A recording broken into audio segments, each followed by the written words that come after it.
Base பண்ண உள்ள question. So இதுலயும் நம்ம காம்பினேஷன் தான் யூஸ் பண்றோம். ஜஸ்ட் செலக்ட் மட்டும் பண்ணுவோம். பாசிபிள் வேஸ் நம்ம ஃபைண்ட் பண்றோம். So that combination. So in how many ways can a group of 5 members be formed? By 5 members வந்து ஃபார்ம் பண்ணணும். By selecting 3 boys out of 6 boys. 6 boysல இருந்து 3 boys சூஸ் பண்ணணுமா? And 2 girls out of 5 girls. So அதே மாதிரி 5 girlsல இருந்து 2 girls choose பண்ணணும். ஜஸ்ட் சூசிங் மட்டும் தான்.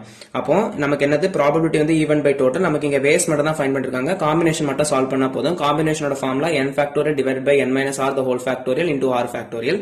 காம்பினேஷனா டினாமினேட்டர்ல 2 டேர்ம் வரும்ன்ற மாதிரி ஞாபகம் வச்சுக்கோங்க. 6 பாய்ஸ்ல இருந்து 3 பாய்ஸ் சூஸ் பண்றாங்க. அப்ப 6c3 அண்ட்ன்றது ஒரு கீவேர்ட், இன்டூன்றதை ஞாபகம் வச்சுக்கோங்க. அண்ட்னா நம்ம டாட் ப்ராடக்ட் பண்ணுவோம். So then 2 girls out of 5 girls. 5 girlsல இருந்து 2 girls சூஸ் பண்றோம். ஸோ காம்பினேஷனோட ஃபார்முலால சப்ஸ்டிடியூட் பண்ணி சால்வ் பண்ணனும்னா நமக்கு 200 வரும். ஓகேவா? சோ n வந்து 6, r வந்து 3, n வந்து 5, r வந்து 2. அது சால்வ் பண்ணனும்னா நமக்கு ஆன்சர் 200 ways ன்னு வந்துரும்.